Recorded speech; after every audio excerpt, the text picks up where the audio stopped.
March 18, 1998, is a day that haunts all MMA enthusiasts as the up-and-coming sport experienced its first fatality. Take a look at this. This sent shivers down the spine of several fans and viewers, as no one had seen a fighter collapse in such a manner. The world of mixed martial arts is considered extremely dangerous and even life-threatening. This knockout punch was this fighter's last experience in the octagon and life. Danger in the octagon can come in any form, and even attacks that appear weak can be the end of a fighter. Now, we're going to be looking into the tragic demise of several athletes in a sport where such fatalities are inevitable.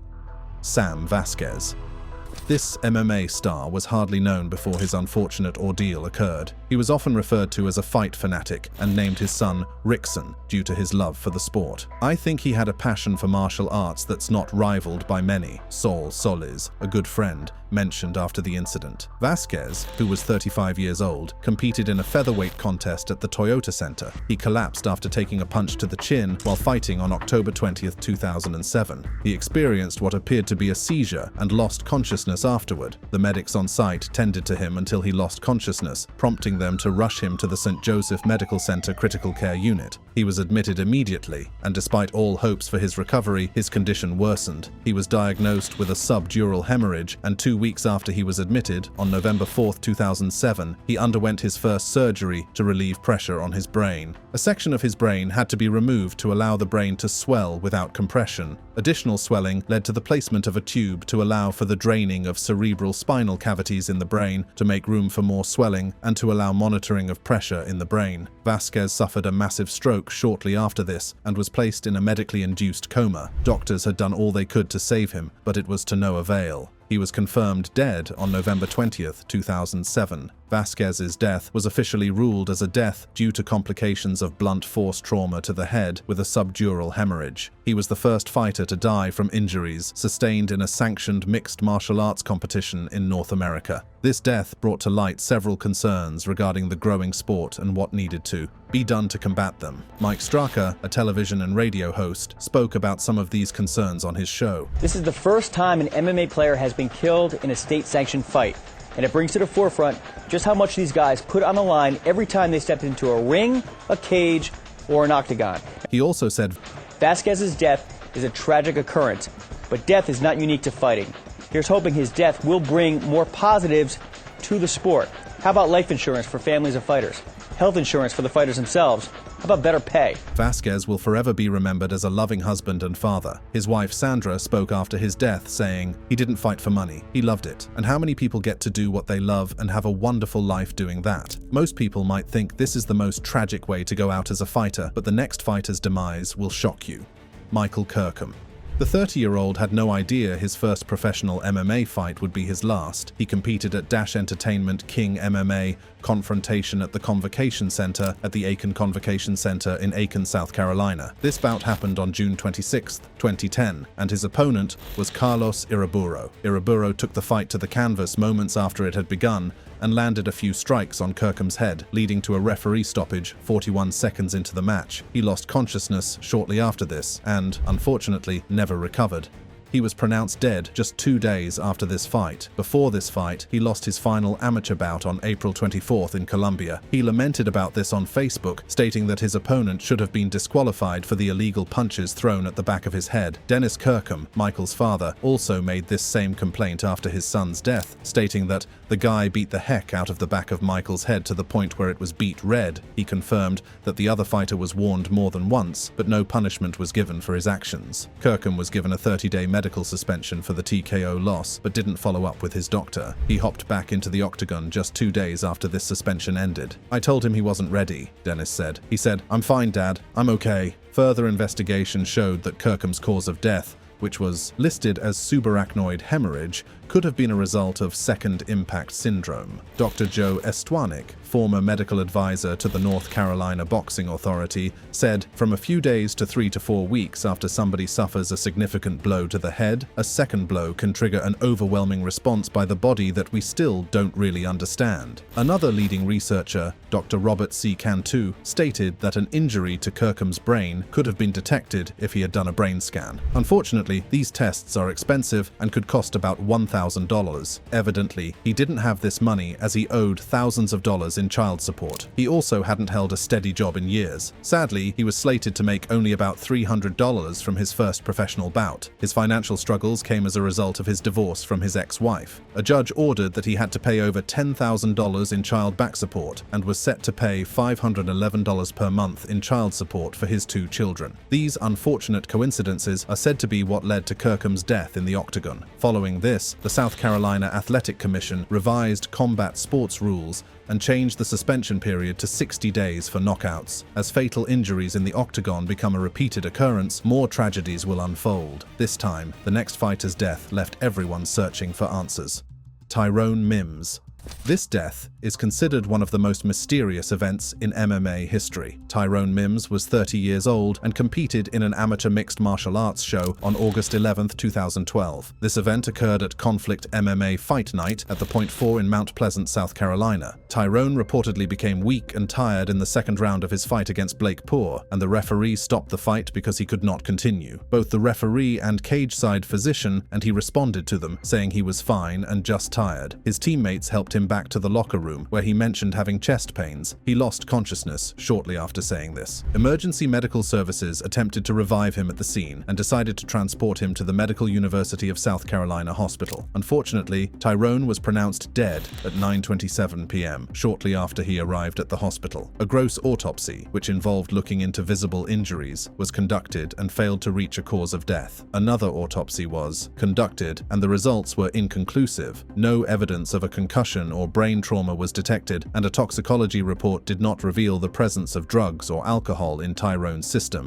This left everyone wondering what exactly happened to him. The team physician, Jeffrey Broder, described Tyrone as the perfect specimen and said the guy was in great shape. There wasn't one sign of any problem he would have had. The coroner, Ray Wooten, speculated that Tyrone might have had an irregular heart because of some electrical dysfunction. He also stated how this cannot be detected after death and how there's just nothing here that explains his death. Wooten also emphasized on how much time was spent trying to uncover this mystery, but to no avail. We spent a lot of time trying to overturn every stone in this, but we could not find an explanation. Tyrone was involved in an online reality series called Georgia Boys Grits and Glory. The series partnered with the event promoters to produce the Conflict MMA Fight Night. After Tyrone was pronounced dead, Georgia Boys Grits and Glory released a statement on their Facebook page saying, "One of the fighters, who happened to be our own Tyrone Tista Mims, was fatally injured tonight, possibly as a result of his fight." They proceeded to call off the rest of the fights as a result of this, saying the promoters and the South Carolina Fight Commission consulted with the fighters and all involved and decided as a result of the death of one of their own, we should call off the rest of the fights. Tyrone left behind his wife and 5 children, further adding to the tragedy of his death. Georgia Boys Grits and Glory offered as much help as possible to the grieving family. "We will do anything in our power to assist his family in their time of need and ask all of our fans for their prayers and support." Stories like Tyrone's underscore the dangers of this brutal sport, but the next fighter was the earliest recorded MMA death. Douglas Dedge. Considered the first American casualty in the world of mixed martial arts, Douglas Dedge was 31 years old when he was fatally injured. He competed at an unsanctioned World Super Challenge event in Kiev, Ukraine. A jiu-jitsu club, Minamoto, recruited foreign fighters to participate in this unsanctioned challenge against their national fighters. This occurred in the early days of MMA, and the club went as far as guaranteeing travel and stay expenses for potential fighters. The club also offered $2,000 for fighting and an additional $3,000 to win. He learned about this on the internet. At the time, he was a karate practitioner from Chipley who had a wife and 5 children. He had only one prior mixed martial arts fight, where he faced a bizarre loss via armbar to Sean Brockmole. While in the States, Steve Atwell confirmed that he exhibited unusual behavior while training with martial artists. Dedge had occasional spells on the mat. He would lose his vision and get extremely lightheaded, Atwell said, also adding how they would have to stop grappling with him as he would be staring off into space and his face would be white as a sheet. Atwell recalled looking at him and suddenly saw a vacancy in his eyes. His skin was also suddenly cold, and he would say he had temporarily lost his vision. They stopped training after this, and he left once his sight returned. Dedge's career wasn't promising, as a group in Tallahassee did not consider him a competent fighter. He was tall and lanky, with poor punching and grappling that was just as weak as his punching. His training partners warned him to avoid professional bouts, as he obviously couldn't keep up. He never listened to this advice and would email promoters while exaggerating his fighting ability. Most promotions refused to sign him. However, the Minamoto Club did not refuse him, and he joined the competition. During the event, he met some Americans, including a trainer named Sheldon Ma, who agreed to corner him. Ma reported that there was no form of pre-fight physicals or tests. "I don't remember that they even checked a heartbeat," Ma said. Dej was the first American to fight and lost via submission. After submitting, he stood up and suddenly collapsed backward to the mat. Ma stated that he initially looked exhausted, but suddenly began convulsing. He was immediately given medical attention and taken off the mat via a stretcher. Dej was transported to the Kiev Institute of Surgery, where he died 2 days later. Most people believe that he had a pre-existing medical condition, but it was never confirmed. Dej's death was in the early days of MMA, when regulations were non-existent. Years later, another fighter would endure a similar fate in a professional match. Buto Gailen. This fighter, who was from the Democratic Republic of Congo, was considered an upcoming talent. Unfortunately, his bout on February 27, 2014, shows everyone just how dangerous and cruel the world of mixed martial arts truly is. Buto Gailen battled against Karen Davies in the South African promotion Extreme Fighting Championship Africa, most popularly known as EFC Africa, and sustained a fatal injury during the third round. The middleweight competed in the cage for the second time after suffering a TKO defeat in his debut at EFC 25. Reports stated that he received heavy blows to the head while fighting against an opponent making his professional MMA debut. EFC Africa released a statement concerning his unfortunate death on their official website. Gailen suffered a serious head injury during his MMA bout at EFC Africa 27 last Thursday, the statement read. Immediately after the bout, he was stabilized by the on-site medical team and transported to the hospital, where he was treated for swelling and bleeding on the brain. It also stated, Gailen received care from one of South Africa's top neurosurgical teams, but tragically passed away today. The EFC Africa president, Cairo Howarth, said, "We are devastated," in his release. "This is a huge loss to the sport and to all who know him. Our thoughts are with his family in this trying time." Gailen stands as the third fighter to die as a direct result of injuries sustained in a sanctioned professional MMA competition. He was 29 years old at the time and survived by his wife and son, who, according to the press release, will receive financial support from EFC Africa's disability partner, One Plan. The promotion also had all athletes competing at EFC Africa 28 wear black armbands in his memory. Most athletes think they are tougher than they are and refuse to speak up about their struggles. This is a recurring situation in MMA, as the next fighter went through a similar ordeal. Donshay White.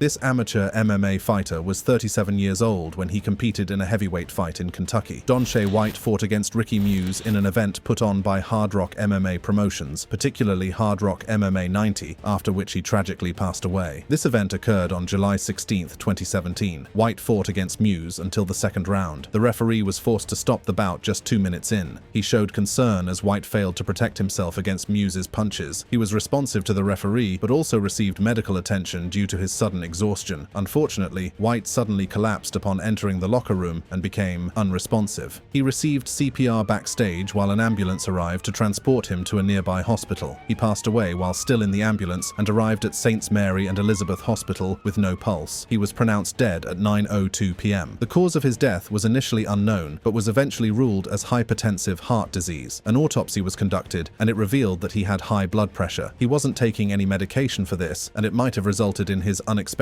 demise. Despite this, his condition went unnoticed as he passed a physical on the day of the fight. The Kentucky Boxing and Wrestling Commission released a statement on the tragic matter. Mr. White was attended to by a licensed ringside physician and first responders immediately following his bout, and he received on-site medical attention before being transported via ambulance to the hospital. The commission also gave their condolences to White's family, as they stated, "Our thoughts are with the family and friends of Donshay White following his passing on Saturday. He was considered a new fighter in the mixed martial arts world, as this was his second amateur fight. His first recorded fight was during Hard Rock MMA 76, where he fought against and knocked out John Johnson Jr. in a first-round victory." Hard Rock MMA would later post a statement on Facebook. It read, "Hard Rock MMA joins the entire MMA community in mourning Donshay White. As a promotion who has put together 89 events over the last 8 years without incident, we always have, and we will continue to put our fighters' safety above all else." The statement continued. They also gave their condolences to his family and loved ones. Our thoughts and prayers go out to his family and loved ones. The Kentucky Boxing and Wrestling Commission decided to review all the details surrounding the incident to learn from it and prevent further cases from repeating themselves. The rest of the event was also cancelled, as continuing would have been inappropriate. White's collapse after his fight highlighted the risks in amateur MMA, yet another loss was just around the corner.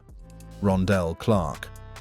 This martial artist suffered a technical knockout loss at the 35th issue of a mixed martial arts promotion called Cage Titans, which occurred on August 12, 2017. This technical knockout would, however, lead to his untimely demise as Rondell Clark passed away just 3 days later. His appearance against his opponent, Ryan Dunn, was his second amateur match. It took place at the Plymouth Memorial in Plymouth, Massachusetts, and his opponent was on a brief undefeated streak. The match began, and all seemed well until the third round. The referee halted the fight as Clark appeared too fatigued to defend himself against Dunn's attacks properly. The match was ruled a TKO victory for Dunn, and Clark was declared the loser. Rondell reportedly began having difficulty breathing. He was carried out of the arena via a stretcher and transported to Beth Israel Deaconess Hospital in Plymouth. He was later transferred to Beth Israel Deaconess Medical Center in Boston, Massachusetts, where he eventually passed away. His death was investigated by the Plymouth District Attorney's Office, local and state police, and the State Athletic Commission. The Plymouth District Attorney Timothy J. Cruz released a statement confirming that his office had agreed to investigate the incident. The Office of the State Medical Examiner has accepted jurisdiction and will determine the cause and manner of Clark's death, a part of Cruz's statement read. It was reported that he barely took any damage during the fight. However, his kidneys began failing at the hospital. An investigation later revealed that his kidney failure was a result of severe dehydration.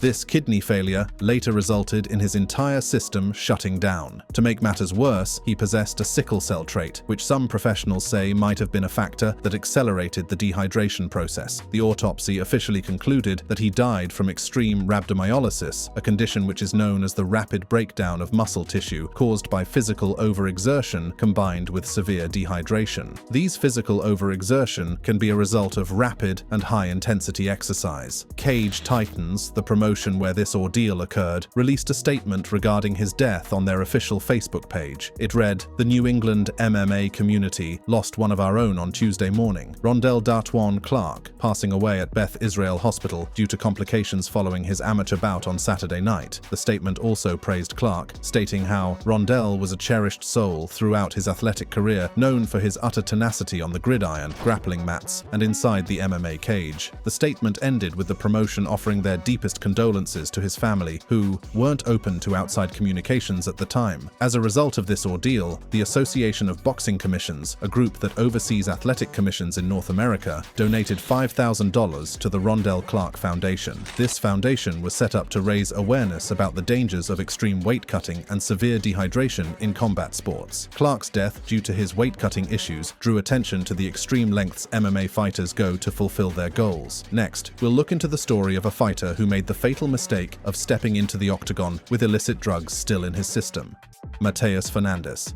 The 22-year-old Brazilian amateur fighter competed in an amateur fight in Manaus, Brazil. This bantamweight bout happened on March 30th, 2019, at Remulus Fight, an event sanctioned by the Amazonas Athletic Commission. Mateus Fernandes lost against Obed Pereira via TKO in the third round, with the referee stepping in after noticing that he could not defend himself against Pereira's attacks intelligently. This loss was quite surprising, as Fernandes dominated both the first and second rounds of the bout. Everything seemed all right while a doctor attended to him, but things took a strange turn when he, originally sitting against the cage, proceeded to lay down on the mat. The doctor didn't suspect anything, but he passed out. The doctor tried waking him, but he remained unresponsive. He was transported to Raimundo Accident and Emergency for treatment after having several seizures. While at the hospital, he reportedly had 4 heart attacks. He eventually passed away at 11:45 p.m. Fernandes trained out of Formando Campeões, a social project that focuses on helping drug addicts through martial arts. It was alleged that he died from a drug overdose. The project coordinated coordinator and wife of one of the prominent coaches, Vanderluce Cantuarius, spoke on the incident. He did exams on Friday and was clean, but ex-students told us later that he spent the night using drugs. He didn't appear to have used anything, she continued. He was sweating a lot, but that is common. The adrenaline of the fight. Sweating before and during a fight is normal for fighters, as some might have warm-up sessions before they step into the octagon. He did great in the first couple of rounds, but was rocked in the third round and went down, and then he started having seizures caused by the drugs, she concluded. CAMA President Wallace Alves spoke on the tragic incident. He said, "I'm feeling numb right now, really upset. He was rushed to the hospital and had his eyes open the entire time." He continued by saying, "He was dizzy, but still awake. He was examined in the hospital and then suffered the first heart failure. They tried to save him for 2 hours, but he ended up dying. It was rather shocking to hear that he passed away due to a drug overdose. He had passed all the exams he had taken the previous day, but, unfortunately, used illicit drugs afterwards. His brain and heart were also never checked, as some underlying issues might have been detected if these tests had been conducted. His death was indeed devastating, but not as devastating as this next one, who lost both his match and his life in a fight against his longtime friend,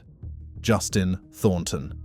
The 38-year-old bare-knuckle fighter stepped into the ring against his opponent Dylan Kleckler in a heavyweight bout. This occurred at the Bare Knuckle Fighting Championships BKFC 20 match in Biloxi, Mississippi on August 20th, 2021. The fight began, and Thornton was knocked out 19 seconds into the first 5 two-minute rounds. This initial outcome didn't surprise anyone, as Thornton fought Kleckler on a 5-fight skid in MMA. His career wasn't glamorous, as he had 24 recorded fights, 18 being losses and only 6 wins. He lost his last 5 fights to first-round stoppages, most of them being submissions that forced him to give up. He also suffered 2 knockouts within those 5 losses and hadn't won an MMA fight since October 2016. His previous fight ended in a loss less than a minute into the bout. His opponent, Lex McMahon, was an MMA promoter fighting as a pro for the first time. This poor record didn't hinder Thornton as he pursued MMA gold. This fight against Kleckler was a rematch, as Kleckler had fought and beat him under the Island Fights banner in 2013. Kleckler entered the BKFC 20 fight with an impressive 11-1 MMA record. He even had 2 knockout wins for BKFC. He landed face first on the canvas after being knocked out by Kleckler. He was taken out of the ring on a stretcher and transported to the nearest hospital, where he remained admitted for several weeks until his death. He was allegedly on a ventilator while at the hospital. He became partially paralyzed before his death on October 4th. His exact cause of death was not clearly stated, but there's no doubt that Kleckler's knockout punch was heavily involved. BKFC President Dave Feldman confirmed Thornton's death as he released a statement. It read, "This morning we were very saddened to be notified of the passing of one of our fighters, Justin Thornton, who competed at BKFC 20 on August 20th, 2021. He offered his condolences to the family and friends of the deceased. We join the rest of the combat sports community in sending our deepest condolences to his family and loved ones." Kleckler, who became friends with Thornton after their fight in 2013, was incredibly devastated upon hearing that his friend had passed away as a result of the knockout. "As a fighter, nothing prepares you for the news I received this morning on my way to training," he wrote. "But Justin was a fighter his entire life and deserves nothing but respect. My thoughts and prayers are with Justin Thornton and his family at this time. R.I.P. Warrior," Kleckler concluded. A devastating loss in the world of combat sports, which exposed the risks of MMA. The next fighter was a young prospect gone too soon.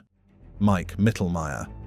This 20-year-old upcoming mixed martial arts prospect fought in an unsanctioned event in Bolivia. This event occurred on April 27, 2012. Mike Mittelmeier fought his unidentified opponent and was standing his ground. His opponent eventually took him to the ground and began throwing a barrage of punches, most of which didn't connect. Mittelmeier dodged most of the punches thrown at him and, with his quick thinking, put his opponent in a leg lock. Not knowing how to get out of this predicament, the downed opponent illegally kicks him in the head with the heel of his foot. This vicious strike knocks Mittelmeier out, and the referee immediately stops the fight. He regained consciousness and was declared the winner of the fight by disqualification. A few seconds after this, he collapsed. He fell into a comatose state and was later diagnosed with a cerebral hemorrhage as a result of the illegal kick to the head. Unfortunately, he couldn't receive treatment immediately because the promoters had no doctor on standby. There wasn't an ambulance in sight, so a lot of time passed before he was transported to a hospital. Sadly, Mittelmeier succumbed to his injury on April 27, 2012. If you enjoyed the video, don't go anywhere. Just click on any of the cards appearing on your screen right now and get even more exciting content. Thanks for watching, and we'll catch you in the next one.